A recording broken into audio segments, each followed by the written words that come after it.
kenn dootu si dellu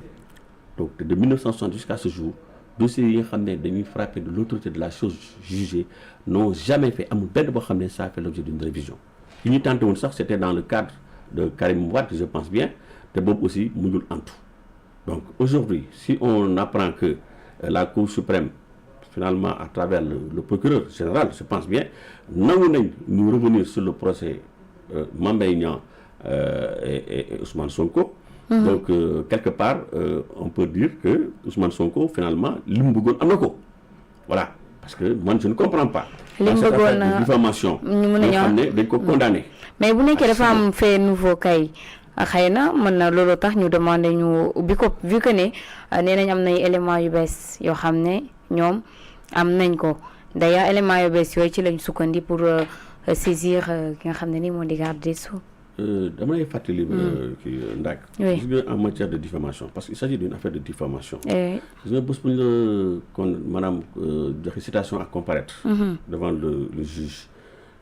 à partir de la notification citation à comparaître maanaam convocation bi dañ lay wax yow mi nga xam ne dañ lay poursuivre que tu as un délai de 10 jours pour nga indi ay éléments des éléments. de preuve par rapport ak li ñu lay toppee. 10 jours lañ la may encadré par la loi. bu weesoo 10 jours yooyu mënatoo indi benn élément donc man il s'agit de quel élément donc man affaire bi dañuy jaaxal man en tant que juriste. parce qu'il avait largement le temps moo fi wax ne que Mbaye Mbaye Niang dafa affaire Prodac naan dafa. mais est-ce que mënuñu wax ne entre temps la ko am vu que ces avocats keroog seen conférence de presse bi ñoom ñëw nañ nee na am na leneen lu ci feeñ mooy ñoom xam nañ ne Mame Mbaye Niang signé na bu yàgg ordre de démarrage des travaux alors que benn matériel dugul ci réew mi. nee nañ loolu après lañ ko yëg. nag dafay fàttali ne que Ousmane Sonko. c'est pas n'importe qui. waaw Ousmane Sonko bu nekkee opposition déjà newoon na il est au courant de tout xam na lépp. nee na Macky Sall li muy ndekkee sax xam na ko li muy añee li muy reeree donc il était l'homme le plus informé. donc il était dans l'opposition foog na ko les vidéos sont là nee na bu gars yi yaakaar ne que man li ñuy def xaw ma ko je suis au courant de tout lépp xam naa ko je suis au courant de tout donc quelqu'un qui est au courant de tout. étant dans l'opposition tey yow nga ñëw nekk premier ministre on peut dire l'homme le plus renseigné même après le président de la République parce que il a toutes les informations yow nga def un recours au niveau de la Cour suprême éléments yooyu ngay wax naan xamuñu ko woon tu les as pas mais lan moo tax tey recours bi muy def te pourtant il était premier ministre bi ñuy def recours au niveau de la Cour suprême mooy son recours en rabat d'arrêt damay expliquer wu citoyen ñu comprendre que c'est une procédure boo xam ne ça se fait au niveau de la Cour suprême c'est-à-dire Cour suprême bu xasee ba jël dogal un arrêt de confirmation ou d'infirmation parce qu'en général la Cour suprême ñoom dañuy statuer en droit principalement mais il arrive souvent que ñu statuer en droit et en fait ça c'est le dernier degré de juridiction kooku sañ-sañ la boo xam ne droit la boo xam ne dañ ko may à tout un justiciable bu la daanelee en première instance mën nga interjeter appel bu demee appel on reprend la procédure comme si ça n'a jamais eu lieu donc dañuy reprendre la lépp donc Ousmane Sonko donc bi mu demee première instance ñu condamné ko il a interjeté appel affaire bi ñëw devant la cour d'appel daal di ko confirmer décision bi yaa ngi dégg dañ ko gën a corsé sax parce que je pense qu'en première instance il était condamné à 3 mois bi mu demee devant la cour d'appel ñu yóbbu ko jusqu'à 6 mois assorti de 200 millions de dommages et intérêts n'est-ce pas donc si kaw loolu il a fait un recours devant la Cour suprême Cour suprême daal di ñu confirmer décision yi nga xam ne moom la cour d'appel jël ak première instance à la limite sax am na sax loo xam ne dañ ko ci may parce que la contrainte par corps bi nga xam ne effectivement dañ ko sollicité woon mu accepté woon ko par les instances de la cour d'appel donc Cour suprême dafa daal di daqal maanaam contrainte par corps bi maanaam tey la possibilité Ousmane Sonko njël ko tëj ko su fekkee ne fayul maanaam 200 millions yi nga xam ne moom lañ ko condamné donc en tout état de cause délit de diffamation bi ça a été maintenu jàpp nañ ne que dafa diffamation bi ça a été maintenu en première instance devant la cour d'appel devant la Cour suprême les dommages et intérêts aussi ont été maintenus mooy les 200 millions c'est la peine qui a peut-être changé peine de 3 mois nañ ko yóbboon jusqu'à 6 mois mais 6 mois yooyu noonu ñoom nee nañ c'est illégal vu que boobu ñëpp xam nañ ne ci élection la ñuy dem te it nee nañ peine boobu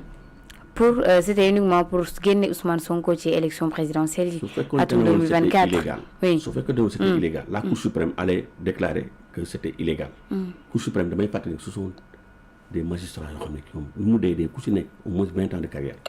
te la Cour suprême ñoom dañuy juger en droit ñoom en réalité droit bi dañuy xool est-ce que la règle de droit a été bien appliquées généralement ñoom ils ne reviennent pas sur les faits. Donc su fekkoon ne woon ñoom li ñuy wax ne que c'est pas légal kon su Cour suprême si boppam moo leen di jox raison danaan donc 6 mois c'est pas légal mais Cour suprême n'est pas revenue sur la peine elle a confirmé la peine. Cour suprême ça a été très gentil. parce que ñoom ñoo dakkal dindi maanaam contrainte par corps bi. loolu moo tax sax Mame Mbaye Niang tey jii bon je ne vois pas par quel canal il peut utiliser ban moyen de presse la mën a utiliser pour se faire payer les 200 millions. 200 millions sans comprendre parce que 200 millions yi c'est de l'argent qui lui revient moom moo ko moom su fekkee ne da ngay poursuivre un débiteur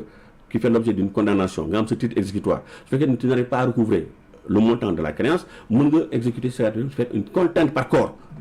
yaa ngi dégg mais Ousmane Sonko dans le cas d'espèce moom kenn mënu ko appliquer contrainte par corps parce que Cour suprême da ko dakkal. Donc moom non seulement Cour suprême c'est confirmé c'est prononcé donc par rapport à la décision bi mais dafa saisir encore Cour suprême sur la base d'un fait nouveau d'un élément nouveau damay fàttali Cour suprême pour nga saisir ko il faut mu am un élément nouveau mooy comme le dossier Azer bu tout à l'heure maa ngi expliqué ne que Cour suprême mooy la chambre administrative de la Cour suprême dafa jëkkal jël une décision confirmer maanaam décision bi nga xam ne moom la ARCOP jëloon ne effectivement décision bi ñu jël de suspension dëppoo na ak yoon léegi nag waa Azer ñoom sur la base d'un élément nouveau ñu ñëw saisir encore cette même Cour suprême effectivement Cour suprême daal di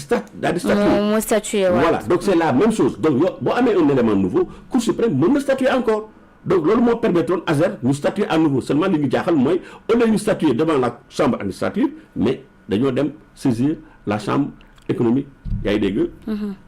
et sociale mu nekk une chambre boo xam ne normalement amoon compétence pour statuer dans ce cas d'espèce donc dans le cas de Ousmane Sonko aussi donc bi mu demee ba Cour suprême daal di jël une décision de confirmation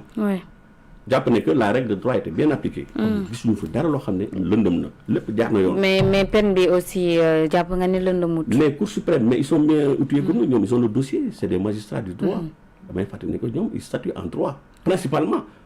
ñoom en général boo leen di saisir ñoom duñu revenir sur les faits est-ce que saaga na saagul est-ce que am na lii est-ce que lii am na non ñoom duñu lijjanti loolu en général Cour suprême bu ñu ko saisiree ñoom ce sont des juges du droit ñoom li ñu xool mooy est-ce que la règle de droit a été appliquée loolu qu'est-ce que la ñuy statuer si la règle de droit a été appliquée ils prennent une décision de confirmation mais su fekkee ne la règle de droit n'a pas été appliquée dañ ko biaisé dañ ko jalgati bu su boobaa dañuy jël une décision d'infirmation dañuy infirmer kase décision bi nga xam ne moom la cour d'appel jël daal di jël dossier bi daal di ko jébal encore au niveau de la cour d'appel beneen juridiction ñu reprendre mbir bi bu boobaa ñoom ñoo am kan compétence pour statuer en fait et en droit ñoom sax mën nañ kase ba pare ñoom ñu statuer encore en fait et en droit loolu mën na am mais en général cour suprême bu ñu jëlee une décision de cassation moo tax sax avant ñu doon woowee la cour suprême la cour de cassation voilà de changement yi moo changé quoi tout bi moo changé avec l'évolution et tout ñu tuddee ko cour suprême mais ñoom bu fekkee ne ñoom jàpp nañ ne que la règle de droit n'a pas été appliquée dañ ko jalgati su boobaa en ce moment ñoom dañuy casser annuler décision bi daal di jël mbir bi yóbbu ko ci beneen juridiction bi lee ndax jàpp nga ni jugement bi dina am kon différence ndax Cour suprême dinañ weddi seen bopp après rabat d'arrêt bi. mais loolu ma jaaxal. moo tax parce que moom bu ñuy saisir à nouveau la Cour suprême. sur la base de faits nouveaux Cour suprême doo ko débouté. Donc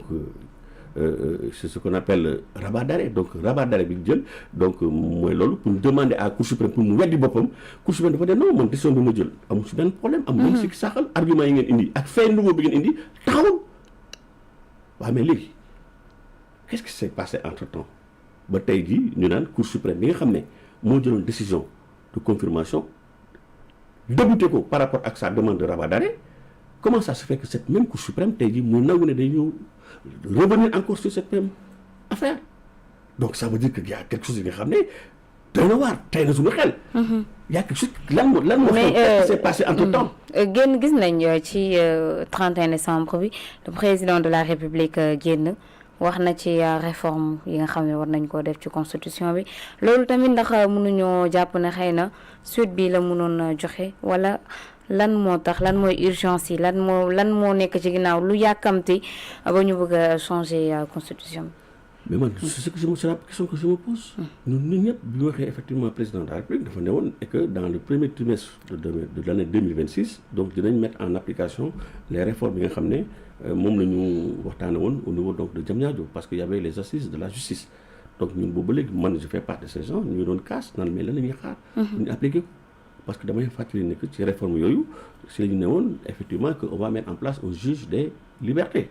n'est-ce pas. donc gars yi loolu ils avaient demandé ça si réforme yooyu tamit dañu ne woon dañuy fexe ba tey jii président de la République bi nga xam ne. moom mi ngi siégé au niveau du conseil supérieur de la magistrature ne que moom day génn ci conseil supérieur de la magistrature. donc pour ne citer que ça ak leneen par rapport ak le nombre de pléthorique de partis politiques. xam nga yooyu yëpp waxtaan nañ ci ba am ci ay consensus par rapport ak financement partis politiques yi ak loolu yëpp ce sont des réformes yoo xam ne effectivement waxtaanee woon nañ ko foofu. bien vrai que ñun en tout cas la République des valeurs. ñun on nous a pas associés on n'a pas été invités mais jàpp nañ ne que am na ay décisions majeures il faut gars yi jël yoo xam ne ça fait l'objet d'un consensus. n'est-ce pas mais am na ay décisions yoo xam ne ça n'a pas fait l'objet d'un consensus. donc ñun en tout cas li ñuy jàpp mooy bu fekkee dañ nar a appliquer réforme yooyu. na nekk des décisions yoo xam ne qui ont fait l'objet d'un consensus surtout parce que faut pas ñuy ñëw di jël ay décisions yoo xam ne gars yi waxtaanewuñu ko fa